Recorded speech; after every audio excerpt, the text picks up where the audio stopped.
वास्तव में रजनी जी ने बताया कि कुछ कुछ व्यक्ति लोगों का प्रभाव ऐसा है, व्यक्तित्व ऐसा है जिसके अंदर गुलाब चंद जी कटारिया साहब है।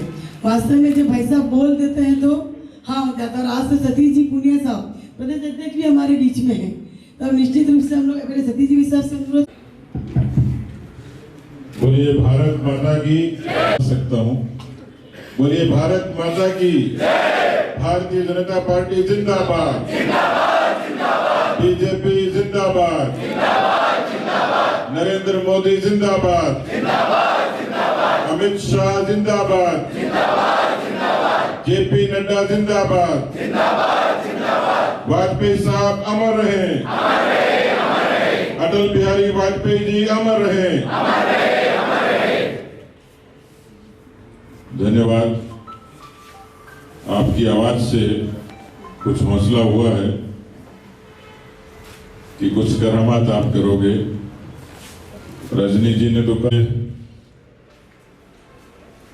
अटल बिहारी वाजपेयी जी के जन्म जयंती के इस कार्यक्रम के अवसर पर हम सब के बीच में उपस्थित जिला भारतीय जनता पार्टी के अध्यक्ष आदरणीय रविंद्र श्रीपाली जी, हम सब के श्रद्धेय आदरणीय गुलाब जी भाई साहब, उपस्थित हमारे पार्टी के सभी प्रदेश के पदाधिकारी, सांसद महोदय, विधायकगण और उपस्थित कार्यकर्ता बहनों और भाइयों, आज वाजपेयी जी साहब का जन्मदिन है। मुझे लगता है कि पार्टी और पार्टी के अलावा भी एक ऐसे युग पुरुष हैं कि जिनको केवल देश नहीं दुनिया मानती है। कई बार विदेशों से रिसर्च स्कॉलर्स आते हैं, वो बीजेपी की रीति नीति की रिसर्च करते हैं, पंडित दीनदयाल उपाध्याय जी के एकात्म दर्शन पर चर्चा करते हैं, लेकिन लोकतंत्र में गठबंधन की सफल राजनीति, इस पर वो वाजपेयी जी के व्यक्तित्व की भी चर्चा अक्सर करते हैं। हम सब का सौभाग्य है कि हम राष्ट्रवाद के विचार से जुड़े और उस राष्ट्रवाद के विचार से जुड़ के हम लोगों को भारतीय जनता पार्टी में काम करने का अवसर मिला। यहाँ जो लोग बैठे हैं उसमें अधिकांश वो लोग भी हैं कि जिन्होंने वाजपेयी जी के युग को देखा है। एक समग्र राजनेता और उनके व्यक्तित्व से इतनी सारी चीजें निकलती हैं। इस देश की राजनीति में किसानों की अक्सर बहुत चर्चा होती है। आप शहर से ताल्लुक रखते हैं, लेकिन खेती और किसानी के लोगों से आपका वास्ता पड़ता होगा। 70 साल की हिंदुस्तान की राजनीति में 50 वर्ष तक कांग्रेस पार्टी को अवसर मिला और दूसरे दल भी बीच में आए, वामपंथी भी सत्ता पे आए, समाजवादी साम्यवादी भी आए, लेकिन इस देश के किसानों को सबसे पहले सहूलियत देने का काम किसी ने किया। वो किसान क्रेडिट कार्ड के माध्यम से, फसल बीमा योजना के माध्यम से अटल बिहारी वाजपेयी जी ने दिया। उनकी सीधी सीधी सोच थी कि शहर के व्यक्ति के बटुए में क्रेडिट कार्ड होता है तो किसान के हक में क्यों नहीं हो। आप गांव से ताल्लुक रखते हैं तो गांव जाते होंगे। ये देश के बिरले प्रधानमंत्री थे कि जिन्होंने प्रधानमंत्री के नाम से गांव की सड़क बनाई। नहीं तो 50 वर्षों के शासन में तो कांग्रेस पार्टी से तो लोग मांग रखते थे।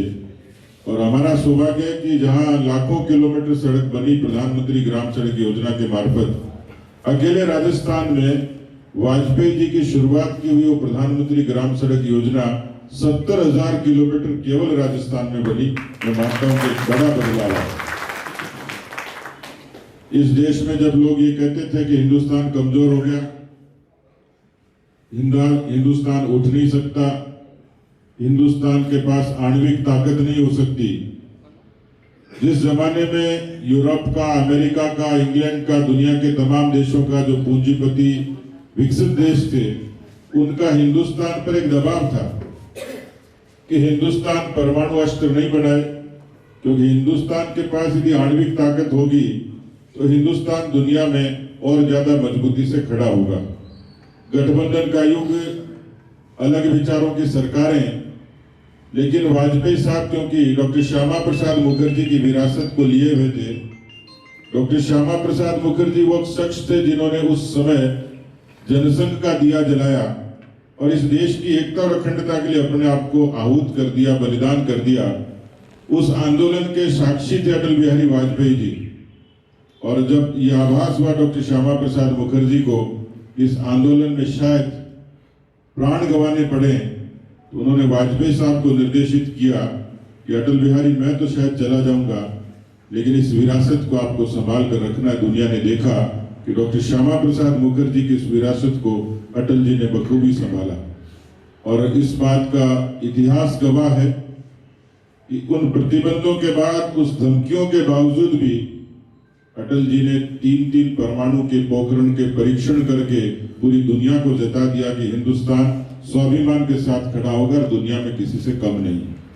इस तरीके के हमारे विराट व्यक्तित्व के धनी कि जिनमें एक समग्रता थी, पार्टी के कार्यकर्ताओं को उनसे सीखने और समझने का बहुत अवसर मिलता है। उस परंपरा को किसी ने आगे बढ़ाया तो देश के प्रधानमंत्री नरेंद्र मोदी जी ने। छोटी छोटी चीजें थी जो देश के बुनियादी विकास को इंगित करती थी। बैंक का खाता, शौचालय, उज्ज्वला, आवास। मैं अभी 2 दिन से आदिवासी क्षेत्र में हूँ।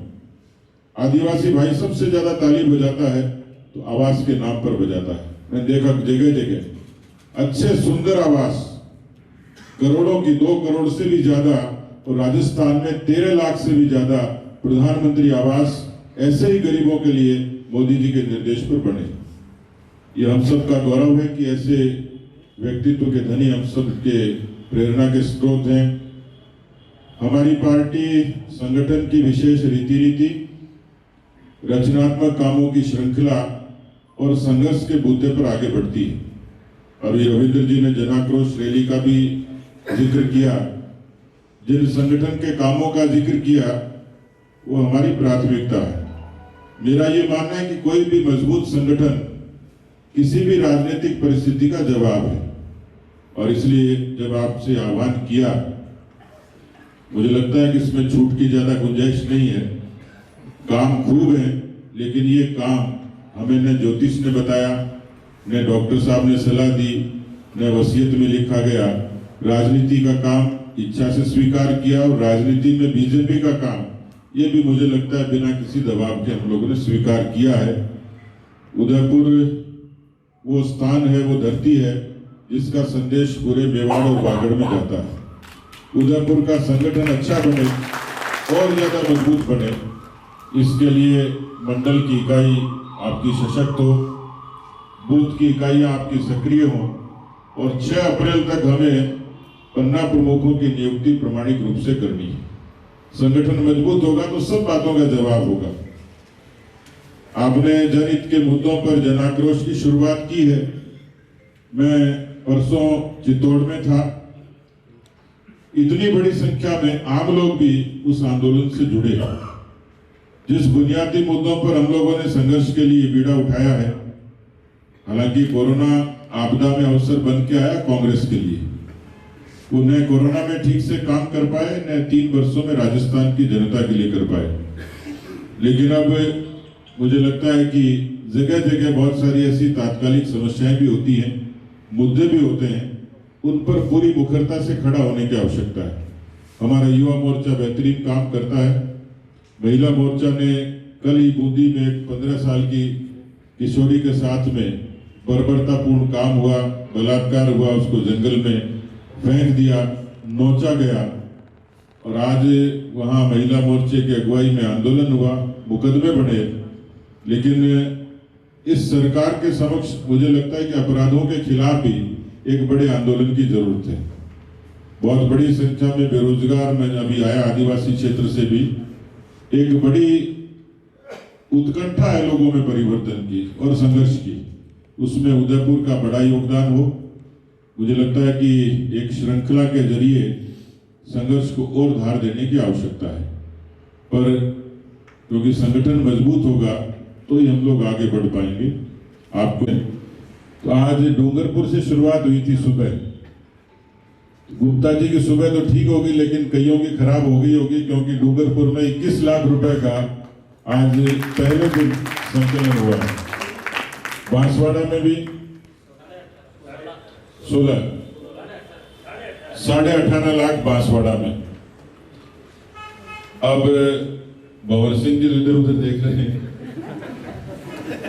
लेकिन मुझे लगता है कि ये संवाद केंद्र है, तो रविंद्र जी ने कहा ही है, उसे ठीक ही करेंगे।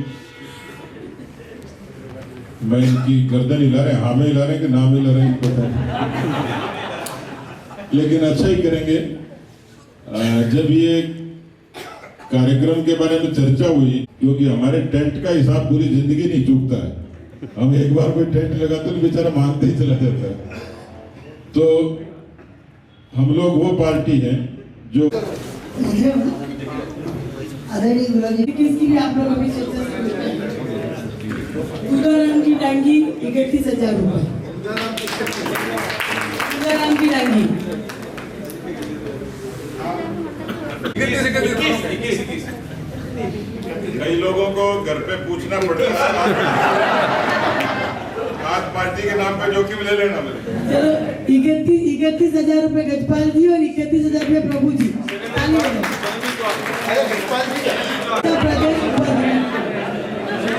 डॉक्टर जिनेंद्र शास्त्री 21,000, डॉक्टर जिनेंद्र जी शास्त्री 21,000 रुपए।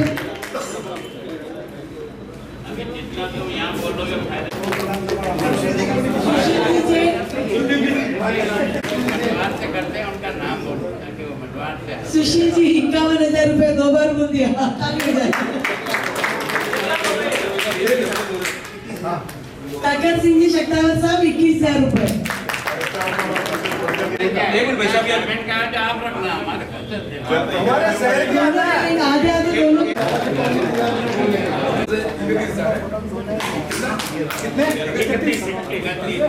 31। अच्छा जो केक लेके आओ, केक में मत लेना।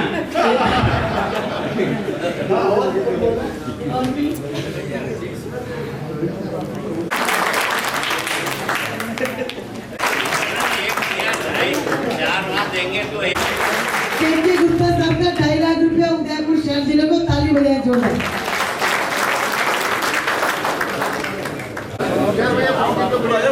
हाँ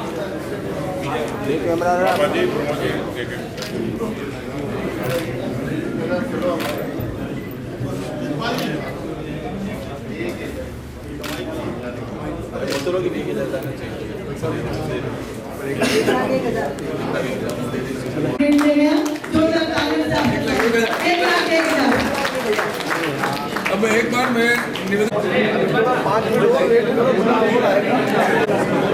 सहयोग निधि समन्वय आदरणीय जिला अध्यक्ष भंवर सिंह जी 1 लाख, पुष्कर जी केरी उप प्रमुख 1 लाख, जिला प्रमुख ममता जी 51,000, अमृता जी मीणा विधायक 51,000, प्रताप जी गमेती विधायक 51,000, बाबूलाल जी विधायक जालोर 51,000, नानालाल जी पूर्व विधायक 51,000, अर्जुन जी ने तो यहाँ घोषणा कर दिया हमारा खाता